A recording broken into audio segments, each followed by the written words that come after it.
everyone. I am Lauren. This is Beltline to Broadway. And all of a sudden I'm hearing a big echo. Do you have a Sorry. device on? I Okay. had pulled up like the video that was playing beforehand, so like those things were happening at the same time. I apologize. That's okay. That's okay. I was like, oh no, we did the whole test beforehand and I didn't hear the echo. Anyway, I'm Lauren from Beltline to Broadway. I am here with Andre Jordan. Thank you so much for being here with me. I'm so excited. Thank you. And we're just going to have a chat. If you have any questions or comments, put them in the chat and we will get to them. But you were with Aaron Sullivan. You spoke to Aaron Sullivan for RDU on Stage last year. And so much has happened since then. The world has changed. Yes, big time. So I cannot wait to catch up. And that's why I wanted to have this conversation. But one of the big things that happened is Diana was filmed for Netflix. So talk to me about that experience and returning to the theater after the hiatus and filming during COVID. Thanks for having me back. It's crazy that it's been a year already. It was a great experience. It was a big surprise to us. We had no idea that was even a possibility or in the works or in the talks. But our producers, it was something that they had started thinking about pretty immediately after the shutdown, about finding out a way to film the show and make this happen, apparently, which kudos on them. It was a blast. Like, we did the whole bubble thing. Everyone arrived and we quarantined for 3 days, 3 tests in those 3 days. And then we had like our first week of rehearsals there. We were rehearsing in New Jersey. They had bought out an entire hotel for us because that way, sequestered just us as a group in that space. And we were there for about 2 weeks. We also recorded the cast album in that time. Restaged the show, did a brand new first 15 minutes and everything like that, because that was, we had wanted to change a lot of things during the preview process and didn't have a lot of time to do that, but the pandemic gave us that time. And it was fun. It was great to get back into the theater. Everything was right there where we left it. People had bottles of tequila that they had left a whole year ago, stacked up there. Our rows were there. Everything was just as it was. My station's decorated with baby pictures of like me when I was little with my mom and everyone. It's always, I like to look at myself then, to let him know that he's made it here now.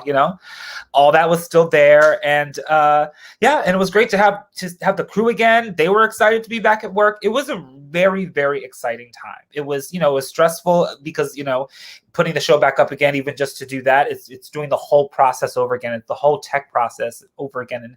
And it's the hardest part of the job. So to do that all again was a lot of fun. It was very exciting. And we were really excited. We were really grateful. And I know we still are. So was this filmed at the theater with you all on the stage, or is this more like, because I get the sense that this is more like the Hamilton Disney Plus thing than like the prom, which was correct. Right? Yeah, it is a stage capture. We are on the stage, we are on the set, but the amount of work that they did that went into like using the different cameras and the cinematography, they say it doesn't really feel like a stage screens capture, in that sense. I don't know. I'm very, very excited for it. But yes, we did film it on stage at the theater. It was insane, but it was great to be home. I can only imagine. One thing that happened during that filming process, at least from what I understand, is that the cast and crew members, prior to the filming process, the cast and crew had presented a list of equity and inclusion demands to the producers. can you talk to me about that process? I love this because so many people I've spoken to have told me they've been afraid in the past to speak out. So to hear that you all did and the result was positive is amazing. So tell me what you did, what the demands were, what happened. Sure. So the pandemic happens, we get shut down.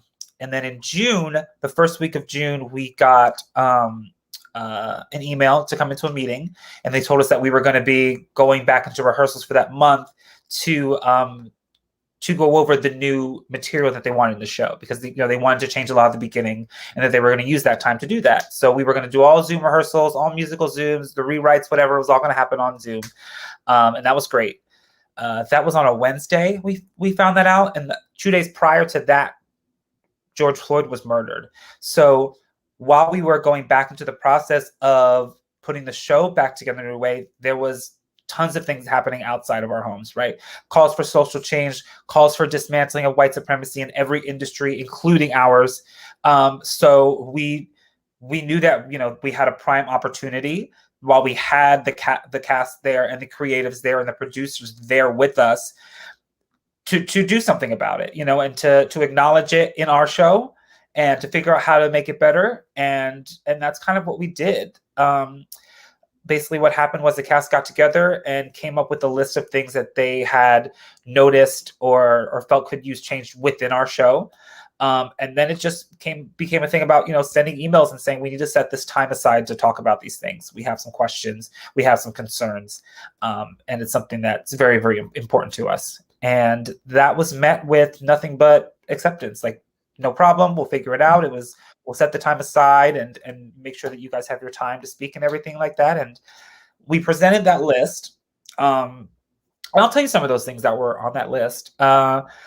We asked for, we were talking about moments during rehearsals where, people, where something might have happened and someone could have spoken up and that they didn't, right? Maybe certain lines were crossed and people were silent about that, because those were things that happened, not just in our rehearsal process, but in past iterations of our show, where lines were crossed, things were said, micro or macro aggressions had occurred.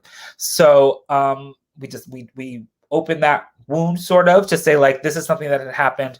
How do we make sure that this doesn't happen again? That's how we kind of came up with the idea of doing the anonymous digital tip line, as a way to say, like, okay, let's say you see something happen to me, but you're not sure, okay, does Andre want me to defend him? Did I really see that? Was that okay, not okay? That way you can put this into the system and let someone know that you saw something. That way it's not just a he said, she said versus me and that person, that there's other accountability within the company there.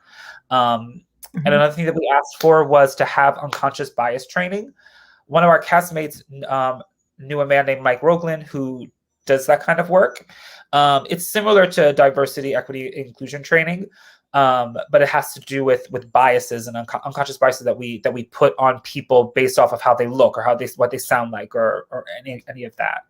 And that was great because he became our point person to kind of get our thoughts organized together as a cast before presenting them to the producers. He was also there to let the producers and the creative team know that, when these people, these Black and brown bodies, are going to tell you how they feel, it's a time to listen and not a time to react. Really, like, setting the stage and making the space safe for everyone, for us to be able to proceed. And in that time, we brought in cast members from before that may have, something happened to them that someone said, they were able to say it in that room and let that person know that they disrespected them. And they were able to have their allies step up and say, I saw that and I didn't say anything and that was wrong. When I've been talking about this with other shows, I call this like the cleaning the air part. Like, every production, when going back into their theaters, has got to address the things that have gone on before this all happened. Like, it's just a big part of it. We cannot just come back and just like try to do new things. We have to clean house. We have to clear it all out. We've got to figure, and every show's got their stuff, right? Our show's got our things going on. Jagged Little Pill has their own stuff going on. The Music Man's got their own stuff. those are things that they've got to figure out within themselves, if that they've got to work through and talk through. And then even after that, we got to a place where we started talking about like, okay, well, how do we change it? What do we do? What can we do? And so now we're talking about doing outreach programs with marginalized schools to bring them into the theater, and not just on an actor level. Like a lot of times, schools come in, and it's like the drama clubs come in, but it's not just performers that come in there. Like the stage crew kids come in, right? So like we want anyone to know they can come to the theater, and if they see the costumes on stage, they can be like, oh, I would love to have a talk back with the costumers. I would love to have a talk back with the hair, or I would love to have a talk back with lighting and sound. So we're trying to make generational changes within our show right now, that we can just open up the community and bring more people in. And that's pretty much just like what we decided during that workshop. And then when it came time to do the Netflix, we were able to implement those changes. Like the staging that we thought was a little, questionable, we changed, or anything that the show that we thought was out, people that we thought shouldn't be a part of the company anymore were out. Like we spoke up and we said, we're uncomfortable, we're not safe. It's not okay. We can do better. And that's just what happened. Like our producers just did it. They didn't question it. They were right there with us, and have still been right there with us to support us.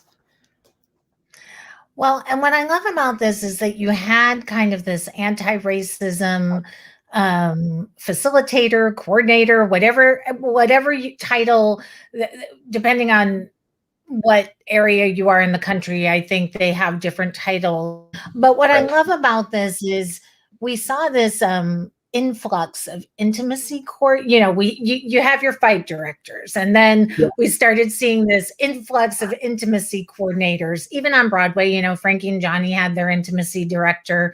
Do you think that's going to be where we go next, having anti-racism facilitators, coordinators come in to navigate and help companies have these conversations? I do. That is definitely something that we intend to do in our show, and something that we're encouraging other shows to do as well. And the ultimate goal would be to eventually get the union on board with this, so that it's not just a thing that's happening in Broadway houses, so that it's happening in the regional houses. So you can go to North Carolina, you can go to Utah, you can go to Florida, and go to these houses that are great and do great theater, but know that you're still being protected because your union is protecting you fully. And that's a bigger thing to do, but that is the hope. I'm also having these conversations with regional theaters and trying to implement these changes as well. So if enough producers, enough houses are just doing it and it's the norm, sure, we might not even need equity to do it, but it would be great if it was the law. Absolutely, 100%.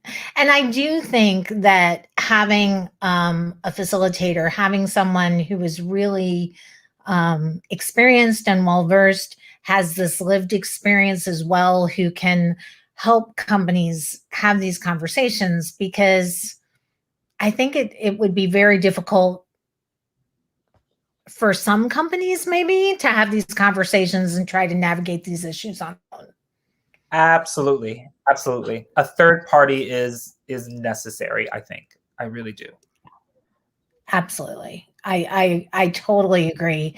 So, and the other piece of this, which I think I found out on your social media, was, and this shocked me, the Broadway companies don't have like HR people that you could go to and have these kinds of discussions or complaints. So you guys have advocated to have that for yourselves in this company, which is amazing. We have. That's crazy to me.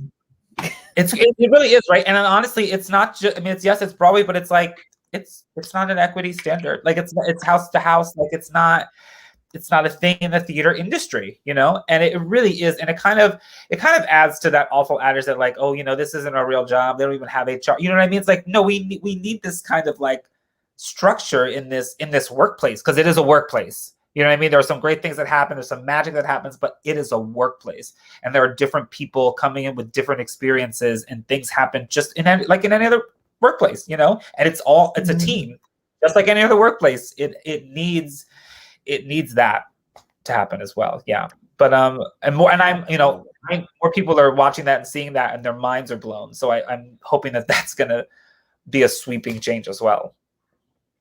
I hope so. Well, and so actors equity, you mentioned equity. They kind of came under fire also, along with Broadway League, because their response after George Floyd was murdered and you had this rising up and We See White American Theater movement, there was a little bit of radio silence. and they said a little bit, but people felt it wasn't enough. People felt it wasn't strong enough. And recently they had Actors had a convention and passed an equity bill. Can you talk about that a little bit so that people are aware of even what that is? Sure. Yeah. It's a bill that passed. It's called the Black Theater Matters Bill. And it did pass. There are a lot of great things that are added into that bill. There are things like bringing drag artists into the union, changing the name of equity, which they're going to change the name, putting money into more different programs. And that's all great. The problem is that something awful and racist happened during the convention, and equity's not talking about it. And that's the problem. That when a Black body was speaking passionately about how they felt about what was going on in this union, someone DM'd them and said that they felt that they were being violent, this, that, and the third. And then there was a walkout of the Black and brown bodies, and a lot of people left that meeting. And that's what equity's not talking about. And it's despicable. So when it comes to putting that legislation into practice, that's where they are in the next step. They have to prioritize making all of those things that went into the Black Theater Matters bill the number one thing. But I don't even know what to start with my union and Mary McCall. So I don't. So it's so disappointing. It's so disappointing. Right, because you have a union, you join a union. For the actors that I know who have gotten their equity card, it's such a achievement. It's such a moment. And then to get into your association or your union and not have the protections in place that a lot of other workplaces do is just very absolutely. And honestly, crazy. I'll say too, even before this, was I fully aware of everything that the union was doing? No, I just assumed that these people were doing their jobs and they were protecting me. So I do have to accept some responsibility in not doing my due diligence of how do I get myself more involved? How do I get to the bottom of things that are going on? Do I really do my research when I vote every year for who I'm choosing for my delegates? How much am I really investing in making sure that the right people are in that space? And the truth is that I hadn't. But this is where we are now. And a lot of that has changed for me. So my just hope now is that, either, I honestly don't know how I feel about my union right now and the people in power of it. I don't trust them 100%. Well, and here's the thing. So if you're watching and you're sitting in Raleigh right now, and you think, oh, well, this is a New York problem, this is an equity problem, I've got news for you. 9 days after George Floyd was murdered, we started a series called Torn, Theater on Racist Negativity, on this platform. And Juan Isler, a actor here in Raleigh who has become really my family, my brother now. He is my brother through this process and through this journey. But he started these amazing candid conversations about racism. The first conversation he hosted, we got messages that he just sounded angry and mean and we should stop talking about this. So this isn't only at that convention level, this trickles down to your regional theaters, your community theaters. And at the time, Juan was like, I quit, I'm done. And I was like, yeah, no, not happening. Just gives us fuel to keep going. This is why we have to keep talking about this. It's Exactly. crazy. Exactly. For sure. And it is crazy that we are here talking about this a year later after there was so much, not really surprisingly, some performative activism, and people not really, fully giving into like the movement. You know what I mean? And what that means. Because you have to sacrifice something. You do have to put yourself out on the line when it comes to this movement and taking a place and fighting for yourself. You have to take a stand within yourself to say that, no, I deserve this. I deserve this respect. And my colleagues do as well. Yes. Yes. And so Susan's on Facebook with us, and she said she thinks we assume that Broadway is just open-minded, safe place, that Broadway's already done this work. And sadly, that doesn't seem to be the case. It's not. It's not. And the problem really is that it's, a lot of these shows that you see too, these stories that are being told, I don't know if you saw Once on This Island, that is a story with and about Black bodies, and no one behind that creative team, those producers were those people telling those stories.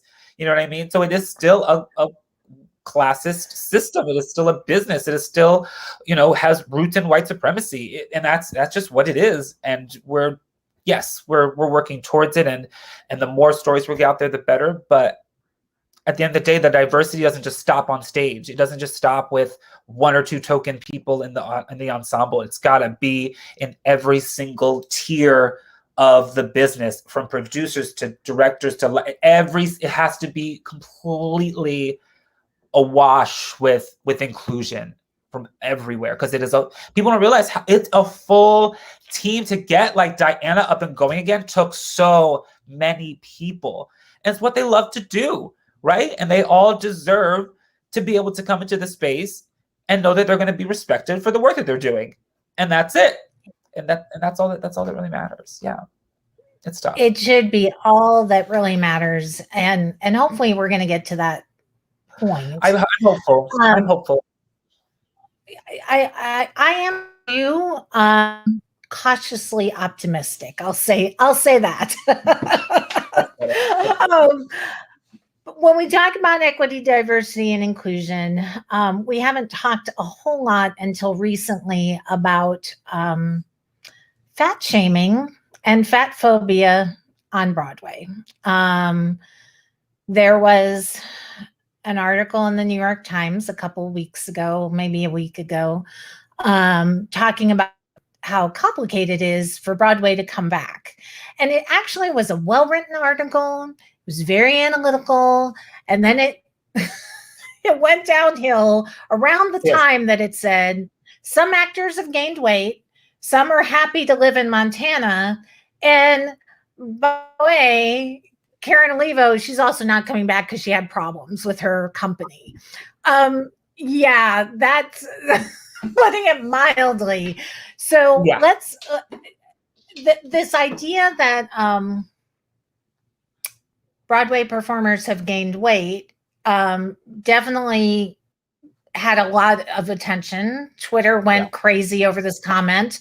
And the article has since been edited, so it doesn't say that anymore. So if you look at the article now and you try to figure out what I'm talking about, the article has changed. On our Facebook page, we have the original article, so you can see what it said and what it's been changed to say. What is going on now? You had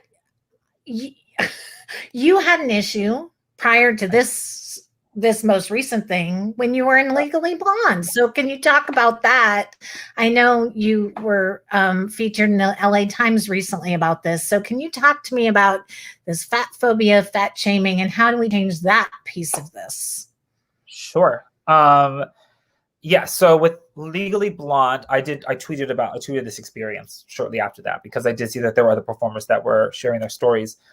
So basically what happened to me was, it was 2010. I auditioned for the National Legally Blonde. It was a non-union tour. And I had all the auditions and I went through the whole process. And then one day during one of my many jobs at that time, I was juggling many jobs. When I was young, I had a lot, I could do that kind of stuff. But I got the offer to do the show, and they said to me, I remember I was I was working a kid's birthday party at a paint your own pottery store over on the Upper West Side. And I slipped into the bathroom and I got on the phone, and I didn't have an agent at that time. And the casting director called me directly and said, congratulations. They want to offer you, they want you for Legally Blonde. They want to offer you the role of Carlos in the ensemble. And this is how much money you're getting, and it's this awful number, but I'm like, great, whatever, I'll take it. And then they said, and the team would like you to lose 15 to 20 pounds before you start rehearsals, which was like 3 months from the time that I had gotten the call. So it was like, in my mind, oh, okay, sure. Like I just said, okay, that's something I have to do.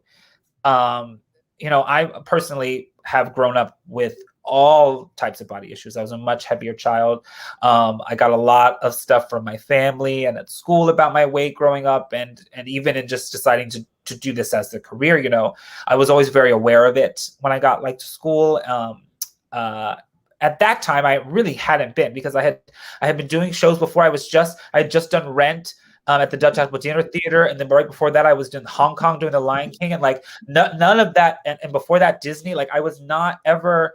That was never a thing in my professional life, in my professional career. But that happened, and then I spent that summer. I didn't drink. I didn't eat that much. I over exercised myself. I made sure. I think I drank the trim spa type drinks. I was drinking the fast, something just to get it all off me fast. All the worst ways to lose weight. Because I didn't want them to fire me on the first day. That was a fear of mine, that I had signed this contract saying I would do this, and then I showed up and I didn't do it or whatever. But then I got to the rehearsal that first day, and not all the boys had that body that they asked me to have, right?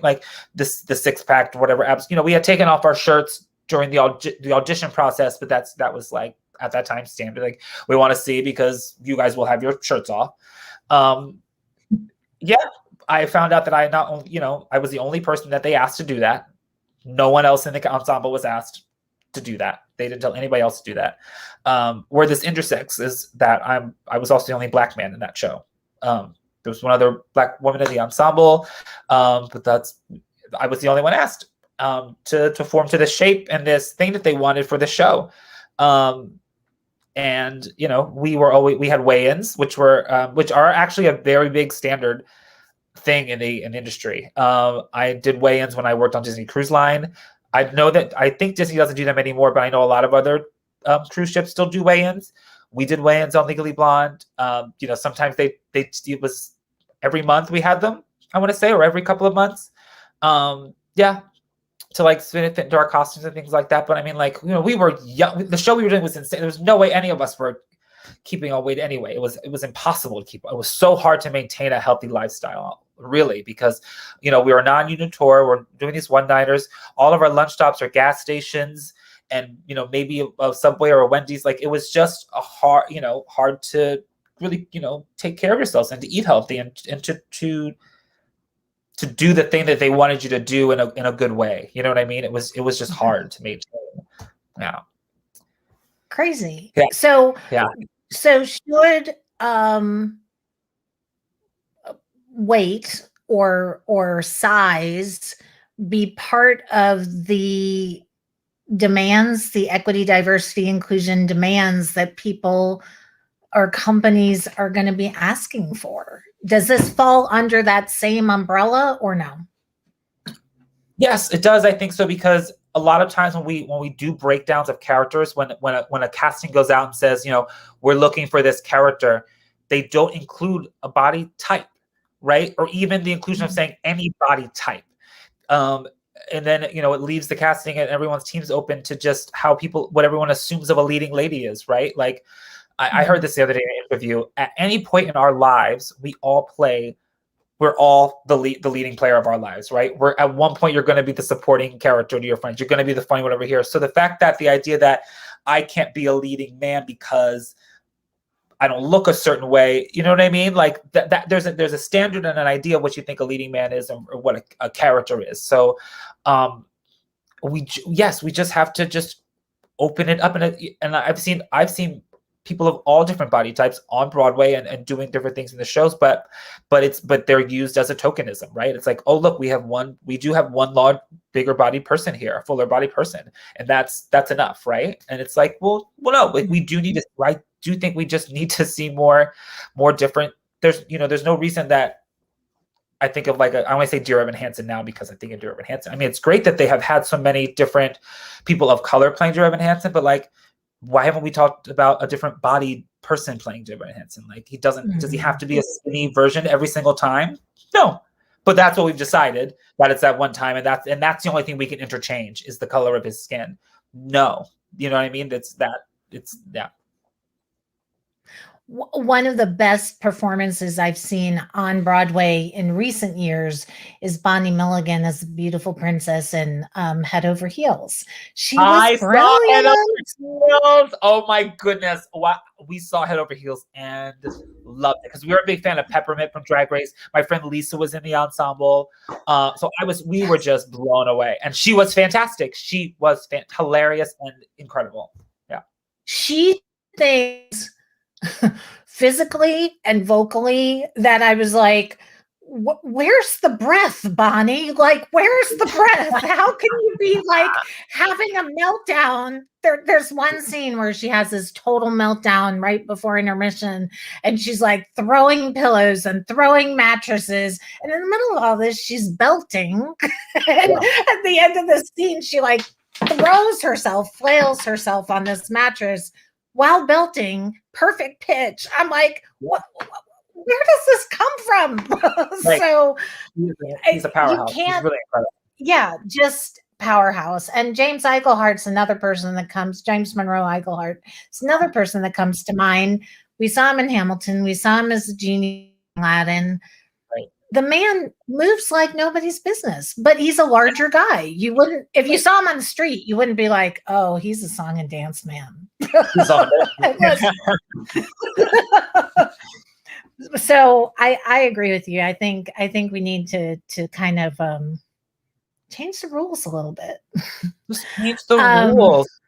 Just change the rules. And honestly, when I said that story and since the articles come out, the reactions that I've had from it, or like reading other people's stories, this is a major, I would say 70% of people leave the theater for this reason, because someone told them that their body wasn't right enough.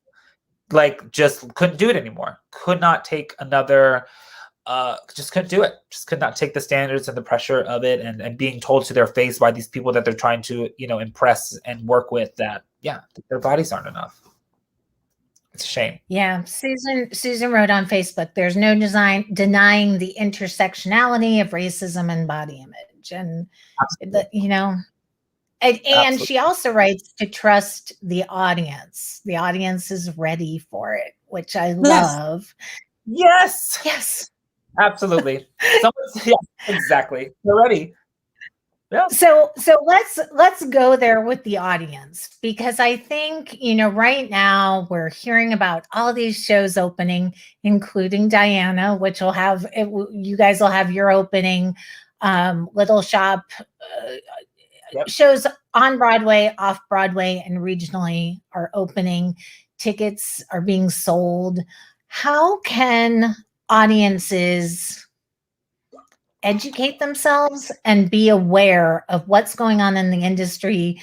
Because I believe that one way to keep theaters accountable is through ticket purchases. So if we don't buy tickets to shows that are not doing the work, then that will send a pretty clear message. So how do we educate ourselves? How do audiences figure out what's going on and be a little bit more savvy when they're making their ticket buying decisions? Yeah. It's funny you say that. Like, I've heard this a lot. Like, when something comes out about like William Ivy Long or about this, and then they say the list of the shows, and they're like, oh my gosh, how did I not know this? Or how do I, how did I not know this before spending my money? Because there hasn't been that much news around these types of things for that long. I like to think about like, what can like I do you know what I mean, and promoting my show. So I'm trying my best to be like, this is a safe space, this is me. So like, that's why I also think it's important what the people that have the platforms that they have, the bigger powerhouses of Broadway or the more Broadway elites that have the followers and the people that follow them, and whether they're on Broadway right now currently or not, they still hold that place in their hearts. They're still their Broadway star. So it's important for them to also like let their fans know kind of what's going on.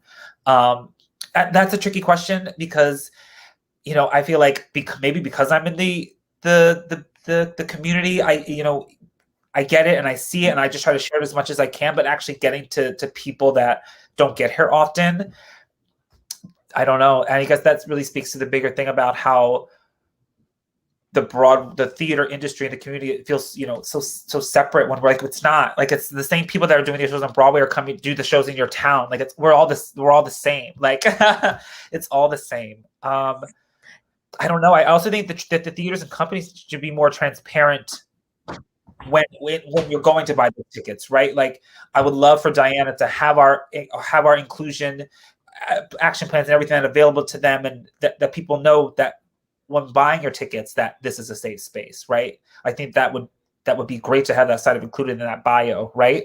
Somewhere there that lists out what we're about, you know? Well, and I think, you know, that speaks to the heart of the show.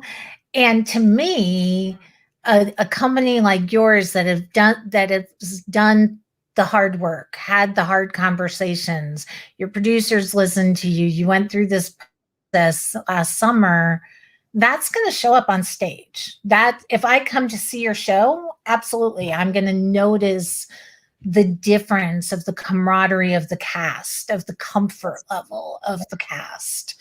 Right. And that's just amazing. Susan said, put it on the website. Interestingly enough, I found this on social media. I mean, I know from your social media page, from following you, I was aware of a lot of what was going on, but I actually went on the Diana website to see if there was anything there, and there's nothing there. Yeah. So, maybe putting definitely it on the something website. I could bring up to them for sure. Yeah, I mean, yeah, absolutely. Because I don't know. A lot of people connect to the shows, right? Whether it's through our social media or just directly through the websites. That's pretty much the only way that they would be able to figure out about the show. It would have to be on the website or somewhere on their socials. Somewhere, yeah. You traveled. We talked about Legally Blonde. You traveled on the national tour of Shrek as well. How do those of us who are outside of New York, outside of Broadway, keep our regional theaters and our community theaters accountable? Same thing, talking to producers, talking to artistic directors. Yeah, I was speaking to a friend of mine in Canada yesterday, and with the Canadian equity and with, you know, the kind of with their shows run, they don't really have like a Broadway necessarily. So a lot of their theater is all regional. It's all on smaller contracts. So it's like, how do you have these conversations all the time with, maybe, you know, when you're bringing in different directors, when you're bringing in different teams? I think that these plans do need to be house plans within like the theater, that they happen, you know, congruently with whatever show that they're doing. So if they're in rep, you know, they think ahead of time, okay, we got this amount of people and they're going to be coming in. We need to do some pre-rehearsal community building, as someone put it to me, which would include that type of training to get everyone kind of up to speed. And that it would be just a part of their mandatory, you know, it's just like a part of their safety meeting. Like, it just make it a part of the safety meeting. We always have a meeting. Anytime you go to do an equity show, you have a meeting where the equity person comes in and they tell you all your rights and all your dues and everything you have to do. And here, you know, you walk through the space and they walk you through the stage and everything. Just make this another part of the safety training, of making like the full, not just your physical safety, but like your mental and your emotional safety. Because we're asking an awful lot of performers to be vulnerable, to lay their hearts out on stage. And so we need to protect that, safeguard that. Yeah. tricky. One more thing I'll say about the regional shows too, because I think a big problem with regional theaters in America too that they run into is that some of these places are not great. Some of them do not have the best directors and best artistic directors there, and a lot of those people do a lot for the community. So it's hard to call those people to account, to call them to action. But I would implore anyone, if they're watching this and you know something that has happened at a regional theater or something, all it takes is like someone else to be there with you, and the more people you have there to talk to and to move into the next space of confronting. I really want us to get rid of the oppressors in the theater industry everywhere possible. Like, I want them all gone. Like, I don't want them anywhere. I don't want anyone to ever walk into a theater space and feel abused or oppressed ever. I don't want to ever have that type of theater experience again at all. So I just hope that, like, using my voice and saying it's okay and to do it, I'm empowering you to speak up and to fight back right now. I'm empowering you to do it because I did it. And, like, please just do it, because if you want to wait till I get there, great, I'll book a show and I'll come and I'll get rid of them for you. It's not a problem. Or, you know, if you need help with that, if you need help, if you need to know how to form those ideas, if you need help about organizing and mobilizing, please reach out to me or reach out to anyone. But we can accomplish so much more together. We really, really can. I've seen it happen. I know we can. I love that. So on this show, on this platform, when we've had conversations like this, a lot of some of the anti-racism folks, the facilitators who've come on, have said that they believe that establishing an anti-racist theater system begins at the educational level. How do you feel? Discuss. Yes. Absolutely. Yeah. You know, I went to AMDA. I went to the American Musical and Dramatic Academy.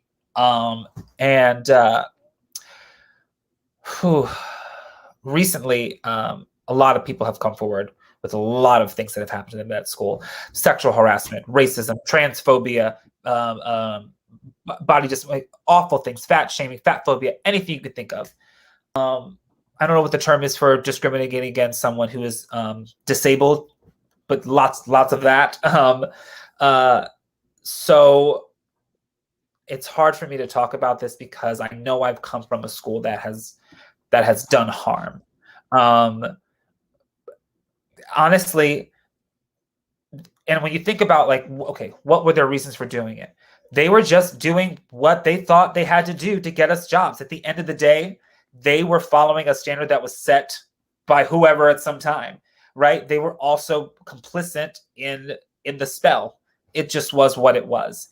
It's harmful and it's awful and it's still happening. You know what I mean? There are still people that are fighting against this because it's benefited them in some way, maybe, or they're too old-fashioned. They don't know how to get with it. But this is also you're absolutely right. It has to change on the educational level in what these schools say. If they're true to their mission statement, that they are open and that they are an inclusive space, and that they actually do have the teachers that are able to teach and to understand experiences that they don't understand. A lot of maybe these teachers aren't capable. Maybe these teachers aren't, they're not keeping up with the new generation that's coming up behind us. Like they're just not, right? Like we have so much more trans and non-binary entertainers and performers in our industry now. And these teachers are misgendering them and don't know how to, I don't know where to place you. Let them tell you what they want to do. You know what I mean? And if you don't understand, you need to teach yourself. You've got to learn, because this is the future. You know what I mean? And maybe your time is up. Maybe we need to let some new people and some new blood to be able to really assist these kids in any way, and to give them the fullness to allow them to be themselves. And because at the end of the day, that's how you get work. The talent's all there. Yes, you got into the school, you've got the talent, you get everything. The thing that makes you special is you. And if you spend that whole time in that educational experience with someone breaking down the core of who you are, that's That's not. I just think of the chorus line song. Like, this is nothing. This course is nothing. Yes. You want something, go find a better class. Like, you know what I mean? We didn't have to be about that. Like, you're paying all this money and you want to go to this school and they're telling you that they're the ones to be with. They're going to get you to be the best actor, best singer, best dancer. Anyone can do that. Anyone can teach you how to do that and be great.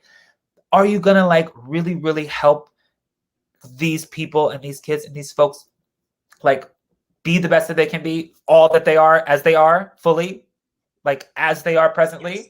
Not who you think that they should be or what type you think that they should fit, or if they lose a couple of weight, this, that, and the third, then they could really be something because what, they're nothing now, No, absolutely not. Well, and I just had a great conversation a week ago with Corey Mitchell. He started this organization called the Theater Gap Initiative to help students of color who want to go into the performing arts navigate the whole application process, because even applying for the programs is a little bit slanted because most of your institutions are predominantly white institutions. A lot of your HBCUs don't have Bachelor of Fine Arts match. I don't think there's any MFA programs, somebody told me, at any of the HBCUs. So so we have to change it, right? We have to change it. Hopefully this is all part of it. Yeah. Do you think that my fear, and this is where I'm cautiously optimistic, is my fear is when theaters were closed, right, it's really easy to put out a solidarity statement. It's really easy to back your performers up and say, yes, you're absolutely right. We're going to tell more, we're going to cast a wider net. We're going to give people more opportunities, bring more people to the table, bring diversity to the table. But then your theater's going to reopen. You've lost all this money because you've been closed for 14 months. Right. Are we going to go back to, my fear is that people are going to fall back into their old habits and then put on the same shows that we've all seen 6 million times because those are the titles that sell tickets. Do you think that this cultural shift that we're seeing is going to stick? Not this season. This season, I think everybody's awareness is up, but like next season or the following season? That's going to be dependent upon the work that we do now and how really seriously we take the full reopening as Broadway, even just to set a new standard in hopes that other people do.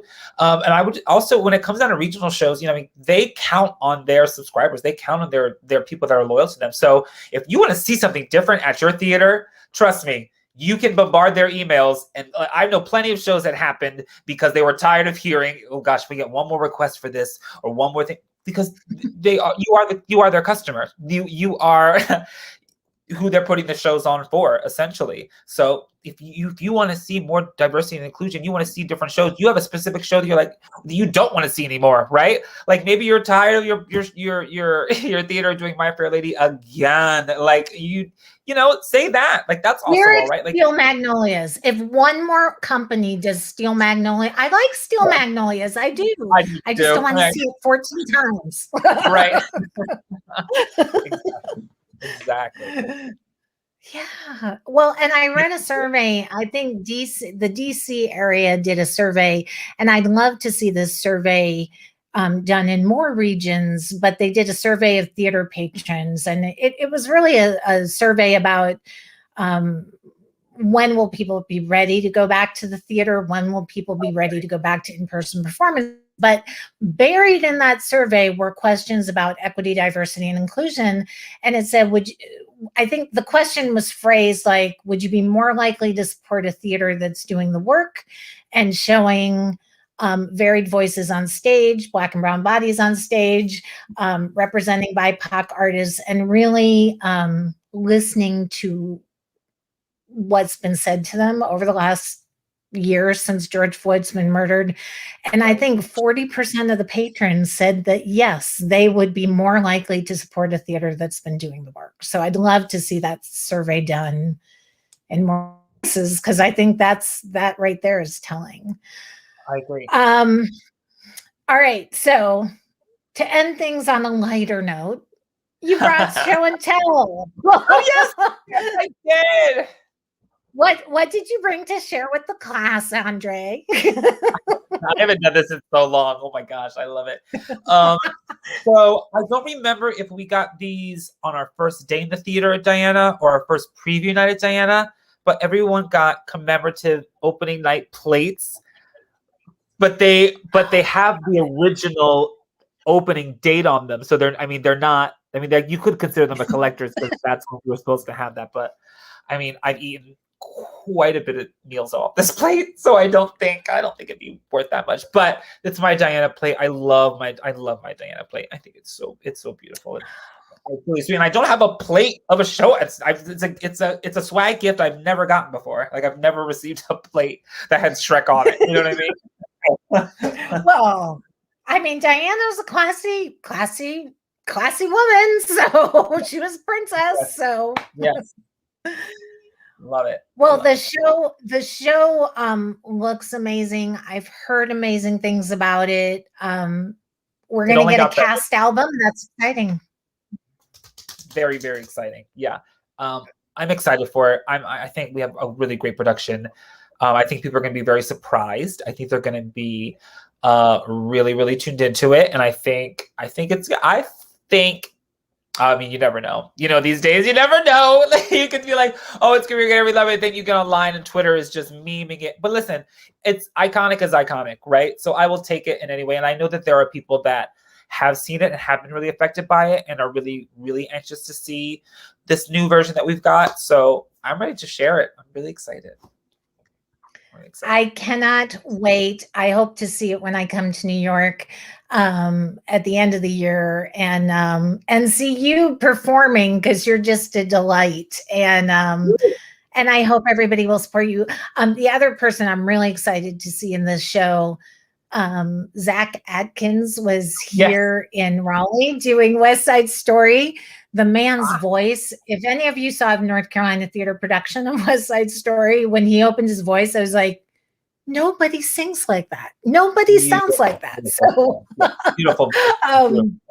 Yes. So I'd love to see him on stage again, and the entire cast. So thank you for hanging out with me tonight and being so open.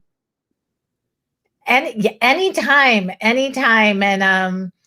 And like I told you before we went on air, Erin sends her love. For those of you who want to know more of the backstory, Erin Sullivan did a wonderful interview with Andre for RDU on Stage. Hello, Georgia Donaldson. Thank you for being here. Go back in the Beltline to Broadway archives on website, just do a search for Andre Jordan and you'll find him and you'll see that wonderful interview. Thank you. Tomorrow night, the conversation will continue. Juan Isler will be here with another panel discussing theater on racist negativity. Every time Juan and I think these discussions are over, some other incident happens and we realize the work continues. So he'll be here having those conversations. Thank you, Andre. Just stay safe and healthy, and hopefully I'll get to see you in New York. Yeah. End of the year. Yes, you're here. Yeah, thank you so much. Thanks everybody for watching. I appreciate it. If you don't follow us on social media yet, please do. Keep up with us and keep up with our show for more information about, our action plans in terms of diversity and equity inclusion. Please do.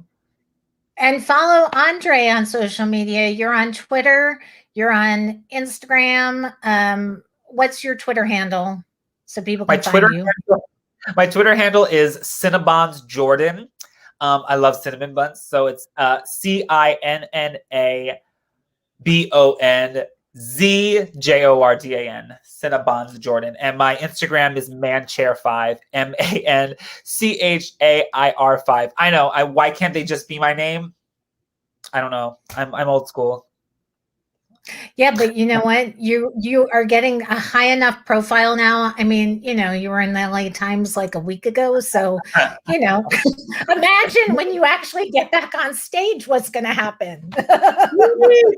They'll find me. Yeah. Anyway, thank you for being here. Thank you, everyone, for watching. Come back tomorrow night for Juan Isler and that conversation. And I will see you soon. Thank you, Andre. I appreciate it. Thank you so much. Bye. Bye.